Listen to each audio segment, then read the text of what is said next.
Bonsoir à tous et bienvenue dans la bande pour votre émission du jeudi consacrée au feuilleton. Cette semaine, les musées étaient à l'honneur, mais ce sera le cas aussi tout le mois avec l'événement Les Nuits des musées, un événement organisé depuis 2009 par l'Association des musées et établissements de Nouvelle-Calédonie. Une dizaine d'établissements patrimoniaux et musées de Nouvelle-Calédonie y participent. Sachez que tout est gratuit, l'occasion pour les Calédoniens et touristes de découvrir le patrimoine du pays à travers des chasses au trésor, mais aussi des visites guidées ou encore des jeux de rôle. On parlera aussi bien évidemment des objets que l'on a pu découvrir dans ces musées, puisque c'était l'objet du feuilleton cette semaine, des objets assez incroyables. D'ailleurs, on va en parler tout de suite avec Anissa. Bonsoir ma copine. Bonsoir ma copine.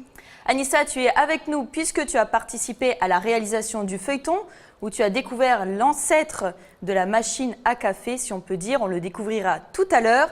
Mais qu'est-ce que tu nous proposes ce soir ? Mais ce soir, je vous proposerai de découvrir une vidéo d'un musée pas comme les autres, qui donne parfois le vertige, comme vous pouvez le voir sur ces images, mais je ne vous en dis pas plus. Je vous réserve encore cette vidéo-là pour la suite. Il en faut pour tous les goûts, une vidéo que l'on découvrira tout à l'heure. Mais ce soir, notre invité est du côté de Nouméa, Thierry Aumont, directeur adjoint du musée maritime. Bonsoir Thierry. Bonsoir. Ça se passe bien du côté de Nouméa, ça va, pas trop de stress ? Ah, on est en plein préparatif des nuits des musées, mais voilà, on y croit, on est à fond dedans. À fond. Alors quels sont justement les derniers préparatifs du côté du musée maritime ? Ah ben, comme nous développons un thème un petit peu particulier consacré aux extraterrestres, donc on a tous les costumes, voilà, on prépare aussi des énigmes pour que nos visiteurs découvrent le musée en s'amusant. Alors, qu'est-ce qui sera proposé du coup dans les semaines à venir ? Quels sont les grands rendez-vous du côté du musée maritime à ne pas louper ? Alors, nous avons une conférence prochainement. Malheureusement, j'ai un petit trou de mémoire sur cette conférence et nous préparons la nuit des musées. Je suis vraiment consacré à la nuit des musées en ce moment, et qui est quand même un événement assez important. Parce que je pense que les Calédoniens adorent ce rendez-vous-là, et c'est une façon de découvrir le musée autrement. Et on est vraiment, mais complètement dedans. Et ensuite, plus tard, nous aurons les journées du patrimoine. Voilà, et malheureusement, nous avons maintenant terminé avec l'exposition sur la Seine. Vous savez qu'on avait une grande exposition sur le secret de la Seine, qui était une corvette de guerre qui a coulé en 1846. Et là, ça y est, c'est la fin. Cette fois-ci, on va la démonter pour faire place, mais beaucoup plus tard dans l'année. Je pense que vers la fin de l'année, nous montons une autre exposition sur les mythes et monstres marins. Alors, une visite des extraterrestres, c'est assez original. Ce sera quand exactement et à quelle heure ? Alors, concerne le dernier week-end du mois de mai, hein, donc le vendredi 25, je crois, et le samedi 26 mai, au soir, de 18h à 21h. Nous invitons les personnes à venir déguisé en extraterrestre, ça serait, voilà, c'est sympa, on vient pour s'amuser. Et un jeu est proposé pour découvrir le musée, où justement, si vous voulez, le thème, c'est que vous savez que nous sommes en pleine restriction budgétaire, qu'on a beaucoup de problèmes, donc pour pouvoir assurer quand même les prestations, et dans un moment de délire, on va dire, on s'est dit, bah voilà, si l'espoir et si la réponse venait des étoiles, et voilà comment est partie l'idée. Et donc on a lancé un SOS, et ce sont les extraterrestres qui nous ont répondu.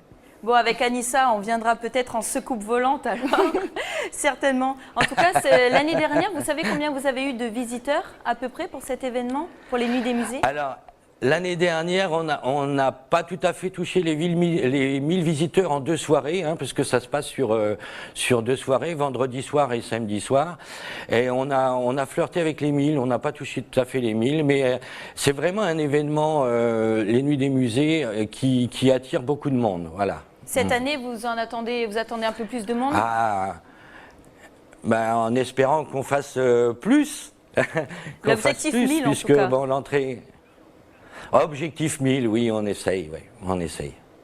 Bon, en tout cas, on appelle ça les nuits des musées, mais c'est pas toute la nuit. Est-ce que vous pouvez nous expliquer un petit peu? C'est en soirée à partir de 18h, c'est ça? Tout à fait, c'est à partir de 18h. Nous poussons jusqu'à 21h. Pour cette année, par contre, il n'est pas nécessaire de venir avec sa lampe électrique chez nous. Ça a été le cas l'année dernière, mais cette année, nous serons éclairés par les extraterrestres. Donc, c'est pas la peine de venir avec une lampe électrique. Donc pendant toute cette soirée, en fin de compte, c'est une entrée libre, hein. Il n'y a pas besoin de réserver, il n'y a pas besoin de téléphoner avant pour venir. Dès 18h, la soucoupe volante va s'ouvrir et les gens pourront rentrer et faire le jeu s'ils le désirent, ou pas, hein, ou visiter tout simplement de façon classique.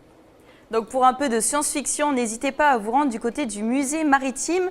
En tout cas, pour les grands rendez-vous, mais aussi les horaires qui sont donc 18, 19, 20 et 21h. Vous pourrez aussi tout découvrir demain dans votre émission Yes Weekend, présentée par Adrien. Mais tout de suite, je vous propose de découvrir où sont situés les musées et qui participe finalement à cet événement dans votre rubrique C'est comment, présentée par Anissa Toussi.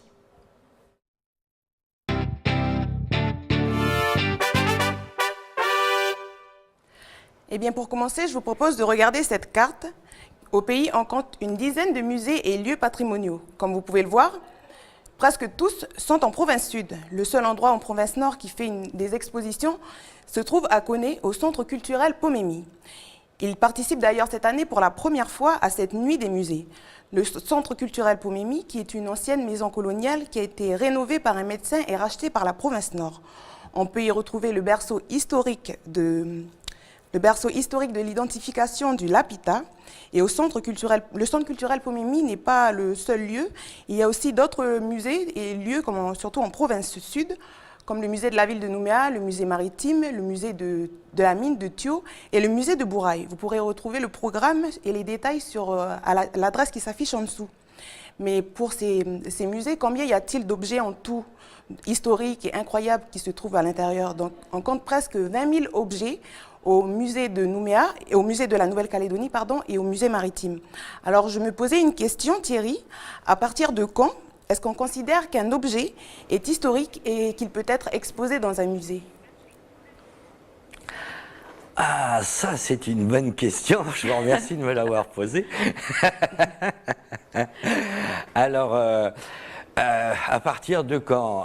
Je pense qu'un objet, dès qu'il raconte une histoire, dès qu'il raconte l'histoire, soit des personnes qui l'ont fabriqué ou des personnes qui l'ont utilisé et qui rentrent dans un contexte, devient un objet, c'est pas forcément un objet archéologique, ça devient un objet du patrimoine. Et à partir de là, ça raconte une histoire, ça raconte l'histoire des hommes, des gens, c'est quelque chose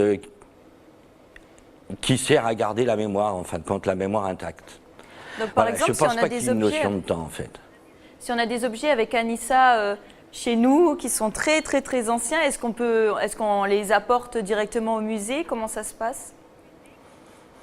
Alors, oui, il y a une possibilité déjà, ne serait-ce que pour connaître peut-être la nature même de cet objet. On a au musée maritime, on a des personnes qui sont là, qui peuvent identifier ces objets, peut-être les dater. Et par contre, la valeur, souvent les gens malheureusement nous demandent la valeur marchande, ce qui n'est pas toujours un objet ancien n'a pas forcément une valeur financière énorme, mais par contre a une valeur historique ou patrimoniale absolument importante. Ils ont une histoire, en tout cas. Voilà, ils ont une histoire et à partir de là, les gens viennent nous voir et malheureusement, nous, on ne peut recevoir que certains objets qui concernent l'histoire maritime. On ne peut pas accepter d'autres objets, mais je pense qu'aujourd'hui, avec les différents musées sur Nouméa, les personnes peuvent se rapprocher des musées concernés par les objets qu'ils veulent apporter. Des objets en tout cas intrigants, fascinants et qui font parfois peur.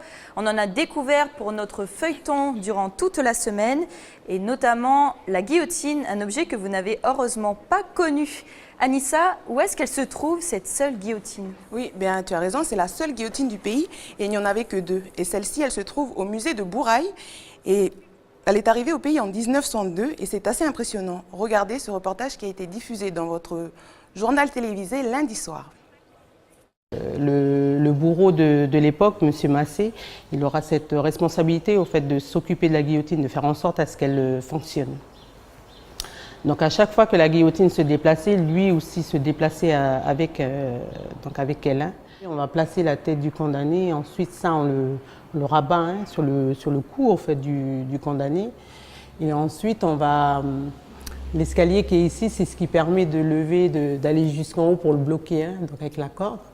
Donc il y a un système en haut, hein, justement. Hein. Donc là, il ne fonctionne plus, c'est tant mieux, mais à l'époque, oui. Hein, donc on va le bloquer jusqu'en haut. Et après, quand c'est bon, eh ben, il suffit juste de le lâcher. Et puis après, ben, la tête, elle tombe dans le petit bac qui est ici. Et après, la tête, on le prend, donc le corps. Hein, on va prendre le corps, on va le mettre dans ce panier qui est là. Hein.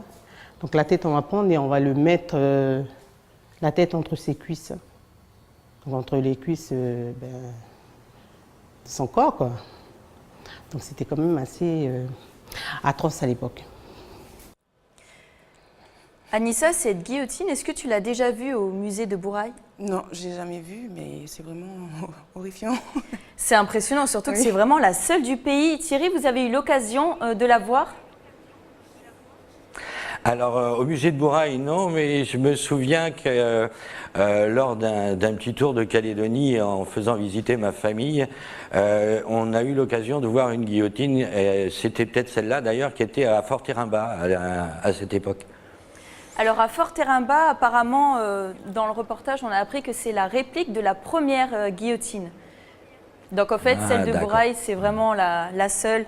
Mais voilà, pour les nuits des musées, pourquoi pas l'occasion aussi d'aller du côté de Bourail. D'ailleurs, n'hésitez pas, hein, les musées sont ouverts toute la semaine. Ce sont des objets que vous pouvez voir toute la semaine entre 9h et 17h.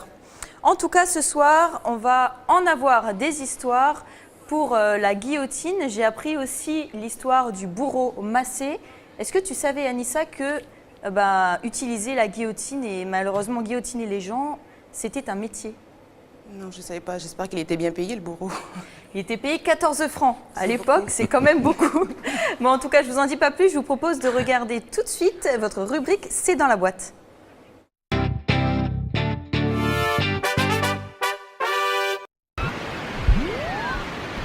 Il va pas aider. Il voulait tuer. C'était quelqu'un qui était vraiment dérangé dans sa tête. Hein. C'est-à-dire qu'à chaque fois, quand il y avait un condamné qui était épargné de passer à la guillotine, il allait dans la cellule, il se faufilait à l'intérieur et il l'agressait, il criait fort au voleur, au voleur, au voleur. Ouais, donc et après, oui voilà, lui déjà c'était un malade. Quand il a entendu dire qu'on allait remplacer sa guillotine par elle, et ben lui il va se donner la mort en fait, il va se prendre dans sa cellule. Et comment ça se fait ça? Que du coup, ça le dérangeait vraiment de changer de guillotine? Oui, parce qu'il aimait la guillotine. Il en était malade en fait. Hein. En fait, il était attaché à l'objet. Il était attaché à l'objet. Il s'en occupait comme s'il s'occupait de son enfant. Des histoires assez incroyables finalement qu'on apprend dans les musées grâce à ces guides. Anissa, tu as des souvenirs des musées que tu as visités quand tu étais plus jeune ou d'histoires comme ça assez incroyables?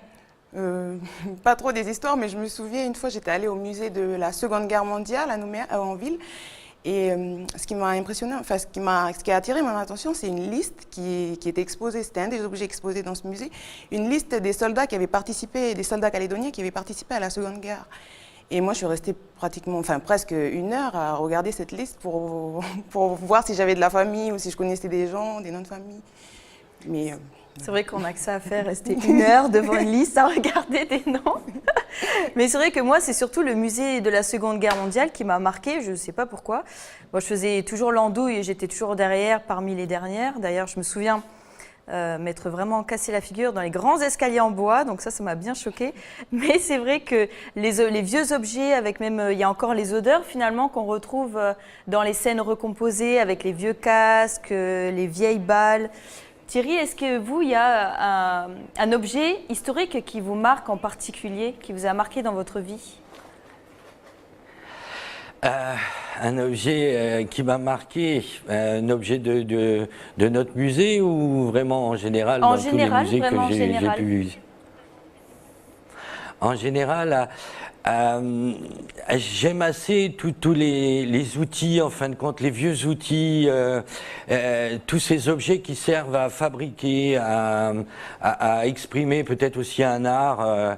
C'est plutôt ces objets-là qui m'émeut énormément parce que voilà, ça raconte l'histoire des hommes qui les ont utilisés et ça, c'est vraiment merveilleux. Ouais. En tout cas, du côté du musée maritime, vous avez des objets assez impressionnants et même des objets phares, si on peut dire. De quoi il s'agit exactement? Alors, oui, les deux plus grandes pièces du musée, c'est vrai qu'elles sont imposantes. On a l'optique, l'ancienne optique du phare Amédée qui après démontage, quand le phare est passé à l'électricité, a été d'abord stocké à la DI3T et ensuite la DI3T nous l'a mis en dépôt au musée. Ce phare, monté, il fait à peu près 1 tonne, cette optique, et il fonctionne encore très très bien. Hein. On l'active régulièrement au musée avec le système d'horlogerie qui permet de faire tourner cette lumière. C'est vraiment un objet magnifique qui a été vraiment très très bien travaillé. Il est fantastique, c'est vraiment à voir. Ça, c'est un des premiers objets. L'objet phare, comme vous dites, oui, c'est très bien trouvé. L'objet phare, on ne peut pas le louper, en tout cas en allant au musée maritime. Est-ce que vous pouvez nous rappeler les horaires d'ouverture du musée ? Bien sûr, le musée est ouvert du mardi au dimanche de 10h à 17h en continu. Bon, en tout cas, n'hésitez pas à aller voir ces beaux objets. Anissa, l'histoire du phare, tu la connaissais, à part le phare Amédée, qu'on connaît bien? Non, pas du tout, je viens d'apprendre.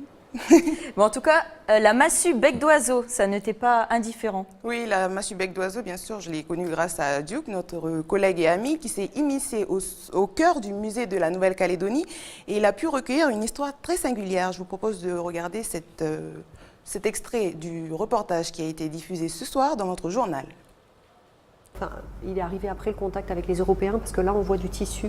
En dessous, sous les poils de roussette, il y a du tissu blanc de coton, comme une sorte de popeline très très fine, qui est en partie déchirée. Ce qui est intéressant parce que c'est un type de tissu qui est vraiment 19e. On n'a pas un tissu qui est imprimé ou quoi que ce soit. Cet objet donc cérémonial témoigne de la richesse du patrimoine artistique du pays, mais revient aussi éclairer l'histoire du Nata McFarlane, à qui il aurait été offert. C'est le premier protestant évangéliste pasteur à venir aux îles Loyauté. Et il a aussi joué un rôle lors de l'annexation des îles Loyauté par la France en 1864 par le gouverneur Guillain. Ça s'est très mal passé, ça a été assez violent. Et justement, grâce à lui, le gouverneur Guillain s'est fait taper sur les doigts par Napoléon III parce que McFarlane avait envoyé plein de lettres par lui et par la London Missionary Society pour exprimer à quel point ça avait été violent, que c'était inadmissible, etc. Très belle massue. Anissa, qu'est-ce qui t'a marqué dans ce reportage? Déjà, c'est l'histoire, tu vois, je ne connaissais même pas cette histoire et c'est pour ça, c'est ça l'importance de garder des objets dans les musées, ça permet de conserver l'histoire du pays aussi. Tous ces objets, c'est vrai, finalement, font l'histoire du pays. En tout cas, on rappelle que tout ce mois-ci, les musées vous ouvrent leurs portes grâce aux Nuits des musées jusqu'au 26 mai. Surtout le 26 mai de 18, 19, 20 et encore 21h. Mais pour tout savoir sur le programme, n'hésitez pas à regarder Calédonia demain soir dans votre émission Yes Weekend, présentée par Adrien. Thierry, pour continuer l'émission, on change de sujet, mais est-ce que vous aimez le café? Ah oui, j'aime beaucoup. Ah oui, c'est des moments, le café, c'est des moments de partage aussi, c'est extraordinaire. Eh bien, ça tombe bien, des moments de partage en plus avec des bonnes odeurs, puisque Anissa a découvert l'ancêtre de la machine à café, si on peut dire, c'est ça? Oui, c'est ça, c'est le moulin à café qui se trouve à l'écomusée du café et il date des années 1800. Et voilà, beaucoup de familles avant l'utilisaient pour mouler eux-mêmes leur café le matin et il y a encore des familles qui l'utilisent au pays. Mais voilà, je vous propose de regarder cet extrait. Il a été diffusé mercredi soir dans votre journal télévisé.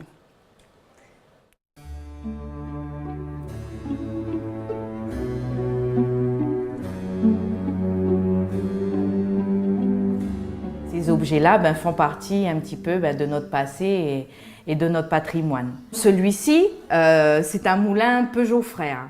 Donc, c'était une des usines françaises qui fabriquait le plus de moulins à l'époque et qui était des plus connus. Ils ont réalisé une 50aine de modèles de moulins à café et ils les ont déclinés en plus de 200 versions différentes. Avec des tailles différentes, avec aussi, on pouvait trouver de grands moulins qui étaient plutôt utilisés dans les bars, dans les cafés, et qui permettaient en fait de moudre une plus grande quantité de café. Et après, on avait donc au départ ces moulins en bois. Donc par exemple celui-ci, il était plutôt utilisé à la fin du 19e siècle, à la fin des années 1800 jusqu'au début des années 1900-1930. Chacun des petits éléments aussi, notamment pour les moulins Peugeot, ont évolué au fur et à mesure du temps. Par exemple, avec la forme de la manivelle, donc qui était incurvée comme ça au départ, puis après qui était en forme de S, puis qui était plate. On a également aussi au niveau de la marque une évolution aussi parce qu'on avait des petites plaques en laiton comme vous pouvez voir ici. Mais après, on avait aussi la décalcomanie qui est apparue à la fin des années 30. C'est à l'écomusée du Café de Vaud, je précise. Et du coup, ce moulin, on pourra le retrouver là-bas, les gens pourront le découvrir tout le temps? On peut le découvrir là-bas, même visiter le musée, c'est pas cher, c'est 100 francs il me semble la visite. Et elle est ouverte le lundi de 10h à 13h, du mardi au vendredi de 8h à 17h et le week-end de 8h à midi. Et en plus, elles sont très sympas les dames et très accueillantes. N'hésitez pas, c'est à vous. Thierry, est-ce que vous avez connu cette petite machine à café? Oui, dans mon enfance, je vois encore ma grand-mère moudre le café avec ses petits moulins et ça dégageait une odeur fantastique. Et vous voyez, comme je vous disais tout à l'heure, ces objets, voilà, c'est ceux-là qui sont émouvants, c'est ceux qui racontent une ambiance, l'histoire d'une famille, c'est une petite histoire dans la grande histoire, mais c'est un témoin qui est tellement émouvant justement. Et ça vous manque, cette odeur de café? Les odeurs, c'est toujours très nostalgique. Mais ça dépend desquelles. Faut toujours regarder. Oui. je parle celles qui laissent un bon souvenir. Les souvenirs d'enfance, c'est toujours important. En tout cas, Anissa n'a pas hésité à mettre de l'huile de coude pour moudre le café. C'est dans votre rubrique, c'est dans la boîte en coulisses.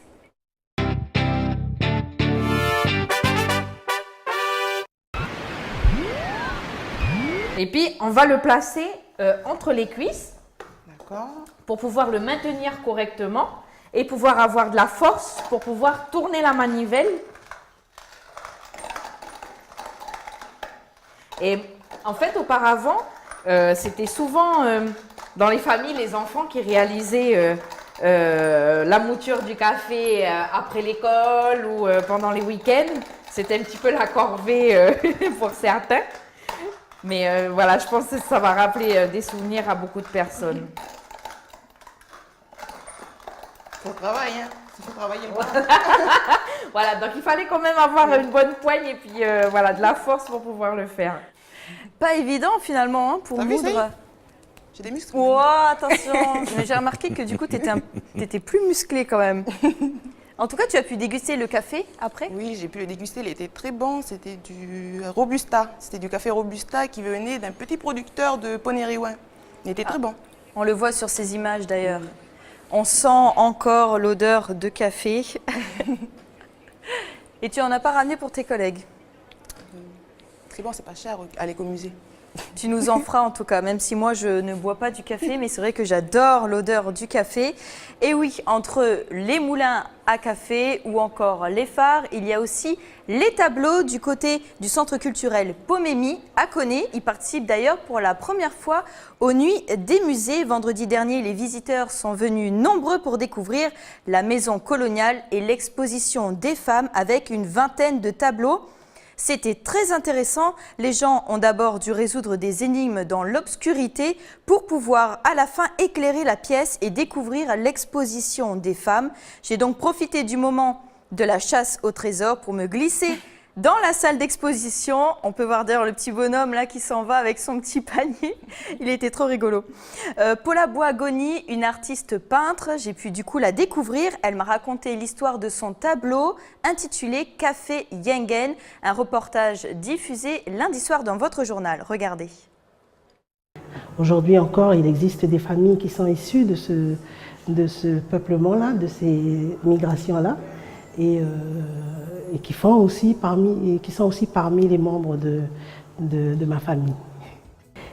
Pourquoi le café? Parce que mes souvenirs d'enfance, c'est aussi le café. C'est les odeurs, c'est les couleurs, c'est les jeux quand on était enfant. Ça se faisait un peu partout sur le territoire. Et la goutte, parce que quand on passe le café, on fait du goutte à goutte. Je ne sais pas si vous avez déjà remarqué, mais ça tombe tout doucement, ça passe à travers le petit tamis là et ça tombe tout doucement. C'est un peu cette goutte là qui est représentée ici. Voilà. C'est certes du café qui a certainement été amené par les colons, mais finalement ça fait l'identité d'une partie de la population calédonienne. Très beau ce tableau, Anissa, qu'est-ce que tu en penses? C'est un très beau tableau comme toutes les œuvres de Paula Bois et je trouve que ce qui est bien dans ces tableaux, c'est qu'il y a plusieurs couches et du coup ça raconte plusieurs histoires. Un objet peut représenter plusieurs choses, comme là il y a les cases à l'arrière-plan, après il y a les feuilles de café, il y a la goutte aussi, du coup c'est voilà, un objet qui représente beaucoup de choses. Très très beau. Thierry, ça donne envie de venir dans le Nord, découvrir un petit peu cette maison coloniale et cette exposition? Tout à fait, tout à fait. Et puis j'encourage vivement à continuer à développer ce genre d'initiative parce que voilà, les musées, le patrimoine, c'est pas qu'à Nouméa, quoi. Donc il faut que tout le monde, tous les Calédoniens puissent trouver une part de leur identité un petit peu partout sur la Nouvelle-Calédonie. C'est important aussi, justement, grâce aux Nuits des musées, d'organiser de nouvelles choses, faire venir les gens, mais surtout, on va dire, moderniser un petit peu aussi les musées pour attirer tout type de public. Oui, surtout les jeunes, hein.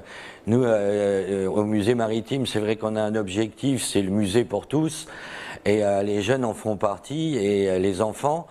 Et vous savez très bien que les enfants vivent avec leur temps, donc si on ne développe pas et si on ne suit pas aussi les nouvelles technologies, on ne va pas pouvoir les intéresser à venir au musée. Donc oui, il faut être à la pointe de nouvelles idées, de nouvelles techniques. Il faut se remettre en question en permanence pour justement faire venir ce jeune public aussi. Vous avez des projets pour ça dans quelques temps? Des choses que vous allez changer ou peut-être avec la venue des extraterrestres, ça va changer beaucoup de choses. Ben voilà, justement, vous connaissez que le nerf de la guerre, c'est l'argent. Et comme on est dans une période un petit peu difficile, malheureusement, peut-être que les extraterrestres vont nous faire un virement. En tout cas, vous parlez des nouvelles technologies de l'espace. En tout cas, en parlant des nouvelles technologies, Anissa a découvert un musée assez particulier en 3D. Eh bien oui, Océane, je vous propose de découvrir un musée d'art interactif situé aux Philippines. Il a été créé en 2014 et c'est l'un des musées les plus modernes qui existent en ce moment. À l'intérieur, vous ne trouverez pas d'objets anciens, mais plutôt plus de 200 œuvres d'art en 3 dimensions. Je vous propose de regarder cette vidéo, c'est dans votre rubrique C'est net.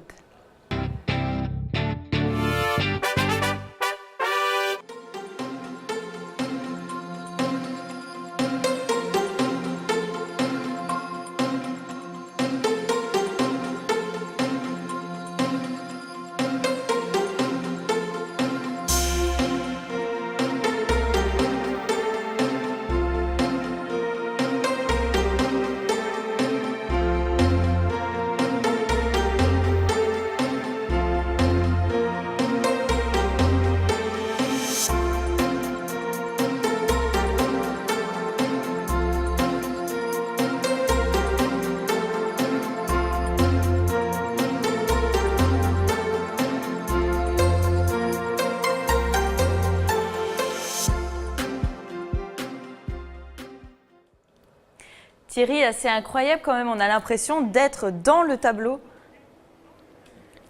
Ah oui, c'est génial, c'est vraiment extraordinaire. J'ai vraiment hâte de pouvoir visiter ce genre d'exposition. Ça vous donne des idées peut-être? Oui, on aimerait bien. Un artiste On aimerait bénévolement qui pourrait peindre un mur du musée pour qu'on puisse rentrer dans un bateau, ce serait pas mal quand même. Ah oui, oui, oui, ça serait absolument extra de pouvoir justement faire encore davantage, faire travailler l'imagination des petits et des grands enfants. Bon, en tout cas, pour l'instant, on profite des nuits des musées puisque beaucoup de choses sont déjà organisées. Le 26 mai, le 18 et le 26 mai, à partir de 18 h, vous pourrez assister du côté de Nouméa à un spectacle déambulatoire et interactif dans les jardins du musée de la ville de Nouméa entre mythologie, préhistoire et science-fiction. Comme au musée maritime, une soirée inédite et gratuite surtout. On rappelle que tous les événements sont gratuits comme tout le reste. Un parcours de 45 minutes à 18, 19, 20 ou encore 21 h. Vous pourrez aussi vous rendre du côté de Thio, au musée de la mine de Thio, le samedi 19 mai, cette fois-ci à partir de 15 h. Donc ce samedi, le patrimoine culturel océanien sera à l'honneur avec des ateliers, des contes et de bonnes dégustations. On rappelle que tous les détails du programme, les grands rendez-vous seront donnés dans les détails demain soir dans votre émission Yes Weekend, présentée par Adrien. On arrive à la fin de notre émission.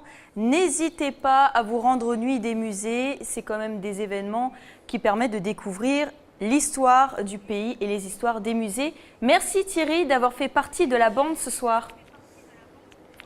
Merci à vous, merci de m'avoir invité, je vous remercie beaucoup. Un dernier mot peut-être? Ah, venez nombreux. Et déguisé en extraterrestre. Et déguisé, oui, oui, oui, tout à fait. On le rappelle, pour c'est passer vendredi. un bon moment et une bonne régionale. Pardon? Pour passer un excellent moment et rigoler. En fin de compte, le but, c'est de pouvoir découvrir le musée en s'amusant. Tout à fait. On est encore des grands enfants et on le restera tout le temps. Mais on rappelle que c'est vendredi et samedi prochain. Merci beaucoup Thierry. Merci Anissa. Merci Océane. Qui fait partie de la bande vraiment tout le temps. Attention, hein, tu vas nous faire du café toute la semaine prochaine. On va tester notre nouvelle machine à café. Bon, en tout cas, merci à toi et à bientôt. On se retrouve la semaine prochaine pour une nouvelle émission et surtout un nouveau feuilleton consacré au Festival de l'image sous-marine. Vous allez en avoir là encore plein les yeux et être plongé dans les profondeurs de l'océan. À bientôt.